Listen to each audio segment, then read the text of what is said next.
Address గురించి చెప్పేటప్పుడు ఓ పెద్ద చెట్టును గుర్తుగా చూపి దాన్నుంచి ముందుకో వెనక్కో పక్కకో వెళ్లమంటారు. కానీ జర్మనీలోని ఒక ఓక వృక్షం చిరునామాకే నేరుగా ఉత్తరాలు పంపుతున్నారు. వినడానికి ఇది కాస్త విడ్డూరంగా ఉన్నా ఇది నిజం.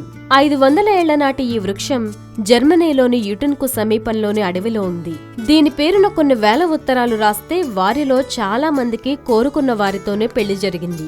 సుమారు 150 ఏళ్ల కిందట ఓ అటవీ అధికారి కూతురు ఒక పేదవాడిని ప్రేమించింది. ప్రేమకు తండ్రి అడ్డు చెప్పడంతో ఆమె ఉత్తరాలు రాసి వాటిని రహస్యంగా ఈ ఓక్ చెట్టు తొర్రలో వేసేదట.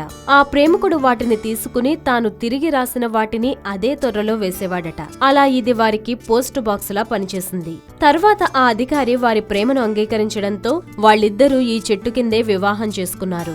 ఈ విషయం సమీప ప్రాంతాల్లో బాగా ప్రచారమైంది. ప్రేమలో పడని వాళ్లు కూడా తమ పేరు, వయసు, చిరునామాలను తెలియజేస్తూ ఈ చెట్టుకు ఉత్తరాలు రాస్తుంటారు. కారణమేదైనా ఈ వృక్షానికి ఉత్తరాలు రాసే వారి సంఖ్య పెరగడంతో జర్మనీ తపాలా శాఖ దీనికి 23701 అనే పిన్ కోడ్ ను కేటాయించింది. ఈ చెట్టుకు 20 ఏళ్ల పాటు ఉత్తరాల బట్వాడా చేసిన కార్ల్ హెంజ్ మార్టిన్ అనే పోస్ట్ మ్యాన్ కూడా ఇక్కడకు లేఖలు రాసిన వారిలోంచి ఒక అమ్మాయిని ఎంపిక చేసుకుని పెళ్లి చేసుకున్నాడట.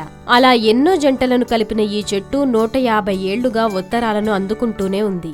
హాయ్ యోయో వ్యూవర్స్, సబ్స్క్రైబ్ చేసేటప్పుడు అక్కడ ఉండే గంట సింబల్ ను ప్రెస్ చేయడం మర్చిపోవద్దు.